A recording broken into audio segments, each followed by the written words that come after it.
Saat ini kita akan memulaikan perkuliahan kita pada pagi hari ini dengan kelas yaitu penyimpanan dan penggunaan. Ya, baiklah, kita akan segera mulai dengan perikop saat ini yaitu air dalam bahan pangan. Jadi akan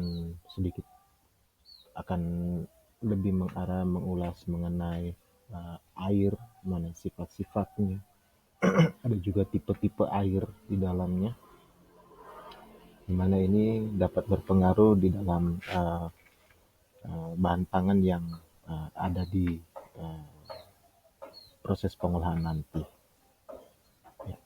Jadi outline perkuliahan kita saat ini yaitu air dalam bahan pangan dengan sifat dan tipenya dan penentuan kadar air. Untuk penentuan kadar air ini akan dikhususkan nanti di perkuliahan minggu depan bersama-sama dengan aktivitas air atau water activity (AW). Next, nah di sini kita lihat bahwa apa sih yang dimaksud dengan air. Di sini air merupakan suatu senyawa yang penting untuk semua bentuk kehidupan bagi semua makhluk hidup yang ada di muka bumi. Kalian semua sudah tahu pasti rumusnya itu H2O. Nah, dan dihubungkan oleh ikatan kovalen antara atom hidrogen dengan dua atom hidrogen dengan satu atom oksigen. Nah, di sini air mempunyai titik didih 100 derajat Celcius, titik leburnya itu 0 derajat Celcius. Dari fase S dia lebur mengarah ke fase air cair, dan nama iupaknya itu oksidan atau water. Di sini source-nya, sumbernya saya ambil dari Wikipedia. Kemudian kita lihat bahwa tubuh manusia itu atau tubuh kita sendiri 65%-nya tersusun dari air, dan kita perlu untuk mengkonsumsi air untuk meregenerasi kehilangan air yang terjadi dalam siklus metabolisme kita. Nah, air ini yang kita konsumsi bisa berasal dari air minum ataupun juga makanan yang kita konsumsi. Dan air dalam bahan makanan itu ternyata akan mempengaruhi penampakan, akan mempengaruhi tekstur dan juga cita rasa, sehingga kandungan air di setiap bahan makanan itu akan berbeda-beda. Nah, di dalam bahan makanan, air yang ada di dalam bahan tersebut dapat berupa dalam komponen intrasel ataupun juga ekstrasel. Jadi ada di produk nabati dan produk hewani. Nah, di sini kita lihat bagaimana banyaknya kandungan air yang ada di dalam bahan. Jadi misalnya untuk roti yang kita konsumsi pagi-pagi misalnya, kadar airnya itu kandungan airnya itu ada di kisaran 36%. Susu bubuk ternyata mempunyai kadar air 14%. Tepung terigu misalnya, beras. Nah, yang paling tinggi di sini kita lihat yaitu selada.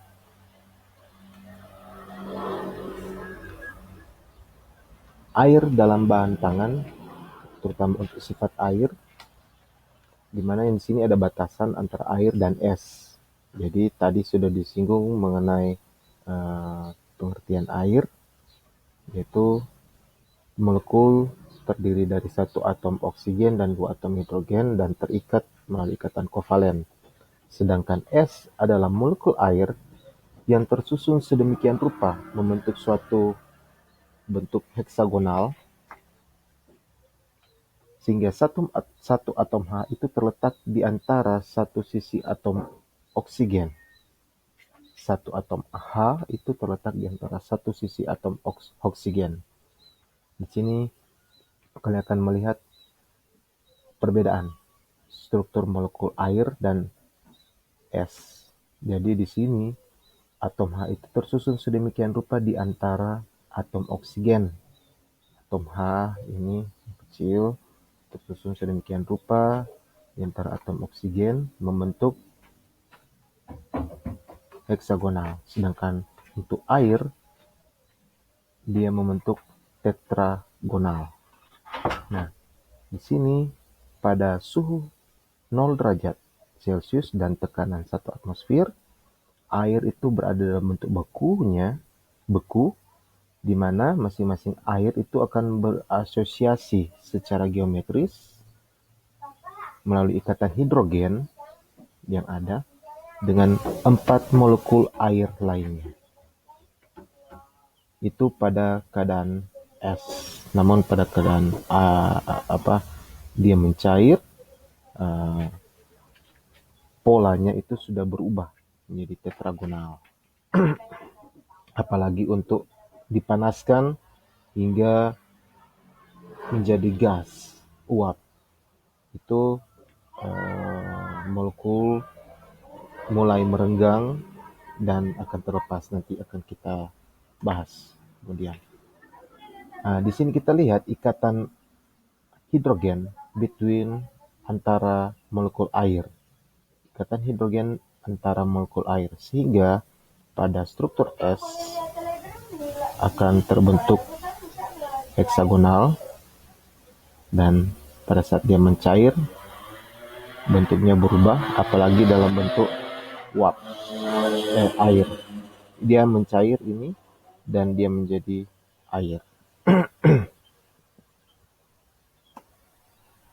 Sifat fisik dari air yaitu perlu kita ketahui karena itu berguna pada saat akan memproses makanan dalam tahapan pembekuan ataupun pengeringan. Karena densitas atau kerapatan dari air dan es itu sangat besar, perbedaan kerapatan air dan es yang besar itu akan mengakibatkan juga kerusakan struktur makanan jika dia dibekukan. Nah, densitas ini akan berubah seiring dengan berubahnya suhu, karena itu akan menimbulkan tekanan pada makanan yang dibekukan. Jadi beda dengan air dalam kondisi murni, cuma air itu. Tapi kalau dia sudah ada dengan bahan-bahan yang lain, nah maka akan mempengaruhi juga, akan saling mempengaruhi, sehingga air yang pada saat beku dia akan mengembang dan akan mempengaruhi molekul lainnya yang terdapat di dalam bahan makanan itu. Nah, di sini kita lihat di dalam proses pembekuan ada terjadi peningkatan volume dari air, di mana volume itu bertambah besar. Kalau di sini dikatakan 1/11 dari volume air yang berbentuk cair. Jika dipanaskan, tadi sudah disinggung, molekul-molekul air akan mulai merenggang satu sama lain.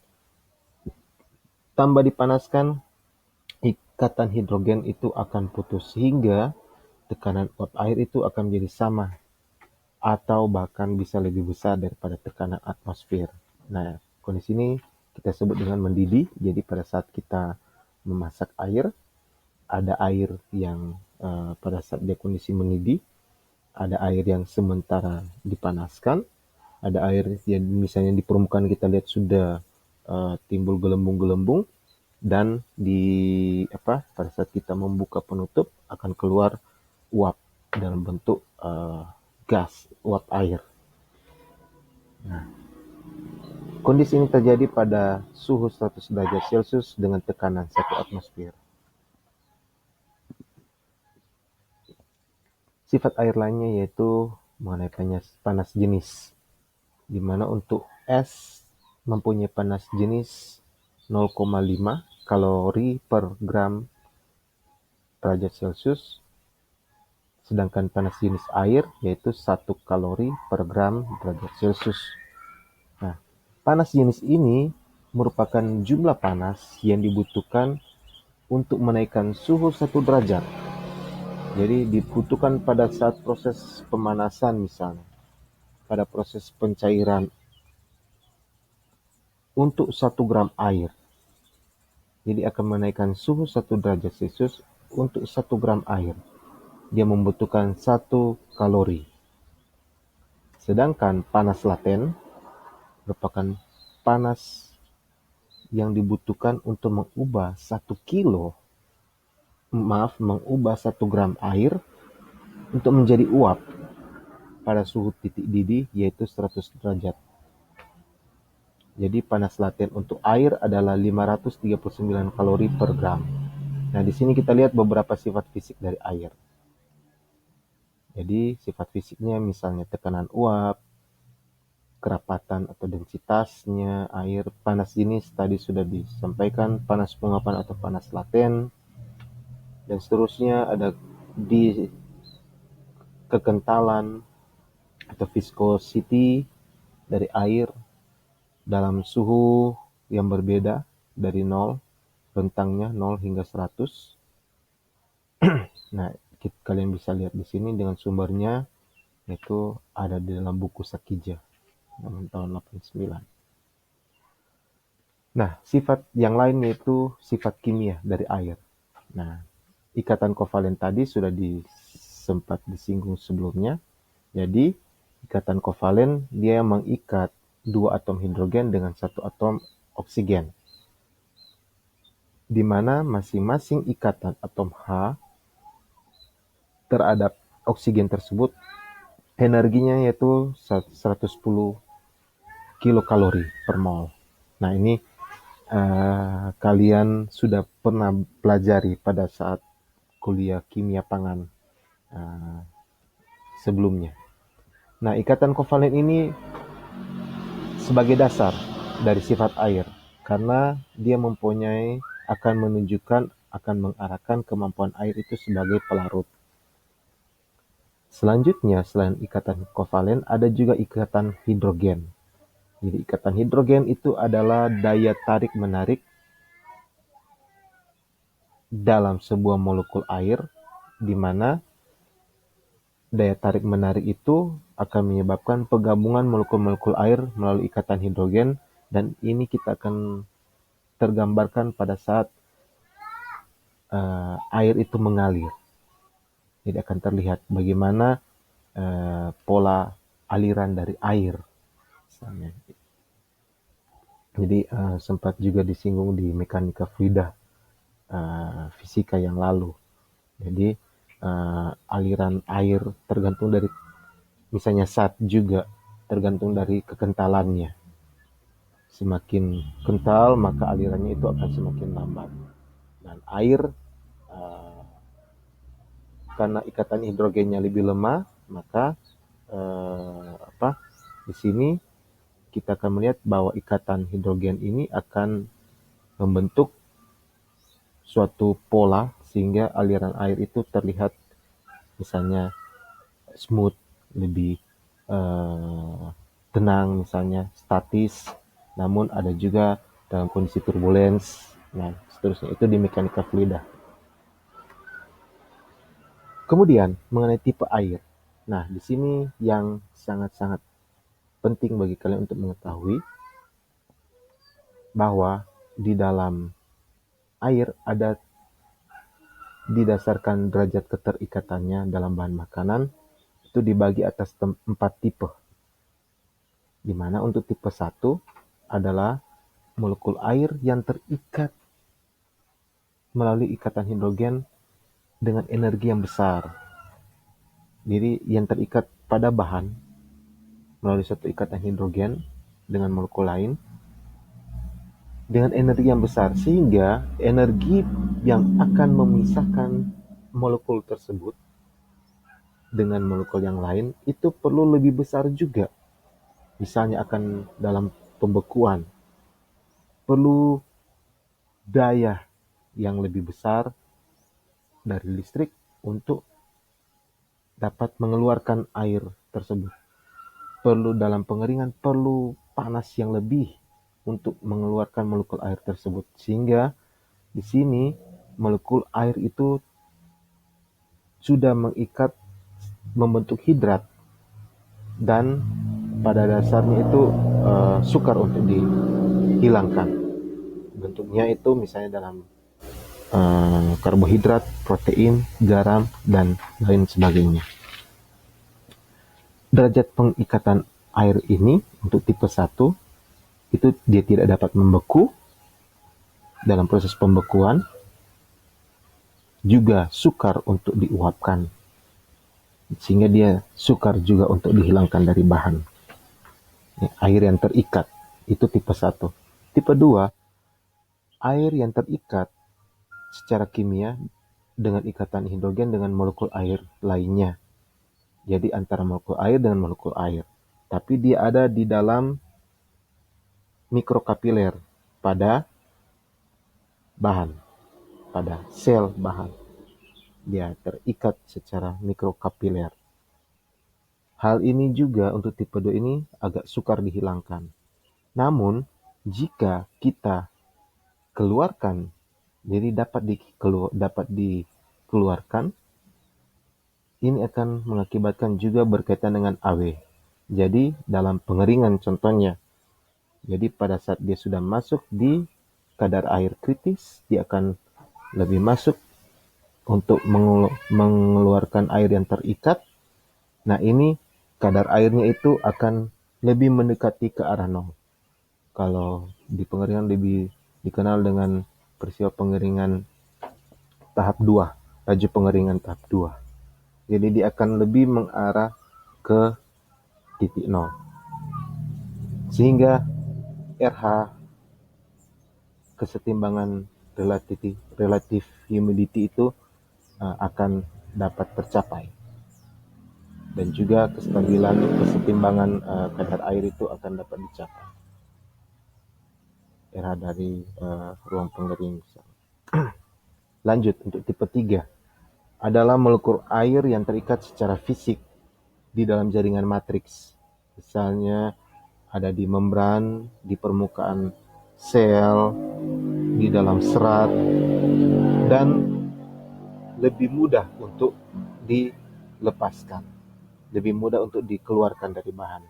Jika diuapkan, kadar air yang akan tersisa di dalam bahan itu sekitar 12-25%.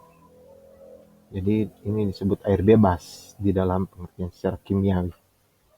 Namun, dalam kondisi ini ternyata masih lebih mudah untuk dimanfaatkan oleh mikroorganisme sebagai media pertumbuhan mereka. Sehingga kalau di pengeringan atau pembekuan butuh juga diturunkan untuk kadar airnya sehingga mencapai kadar air standar yang dibutuhkan. Tipe air yang keempat adalah air yang tidak terikat atau air murni, atau dapat dikatakan misalnya air yang ada di permukaan meja. Jadi dia menguap secara bebas, tidak ada terikat dengan bahan di dalamnya, dan dia mengarah ke sifat-sifat air biasa dengan sifat-sifat air biasa. Jadi proses penguapannya tidak terhambat oleh intrasel ataupun juga secara terikat secara misalnya di tipe 1 tadi. Nah, kita lihat di sini. Ternyata di dalam bahan pangan itu sendiri ada air bebas, ada air terikat. Dia terikat lemah dan terikat kuat. Jadi secara kimiawi, air di dalam bahan pangan itu ada air bebas tipe 2, air terikat lemah, dan air terikat kuat tipe 2 dan tipe 1. Air bebas itu tipe 3. Dan di luar bahan pangan ada air imbibisi, jadi air misalnya yang ada di atas permukaan dari bahan itu, tapi dia ada sampai menyerap ke dalam. Tapi contohnya kalau kita menanak nasi, memasak nasi, jadi beras itu membutuhkan air untuk dia mengembang dan membentuk nasi pada saat dipanaskan. Nah, ada juga air yang terabsorpsi, jadi dia terserap di permukaan. Namun semuanya ini, air imbibisi dan air terabsorpsi ini lebih mudah untuk dihilangkan. Oke, untuk materi saat ini, hari ini saya rasa cukup. Terima kasih atas perhatian dari saudara mahasiswa, dan untuk kadar air dalam bahan pangan akan dibahas dalam pertemuan minggu depan bersamaan dengan aktivitas air. Demikian, dan sampai jumpa minggu depan.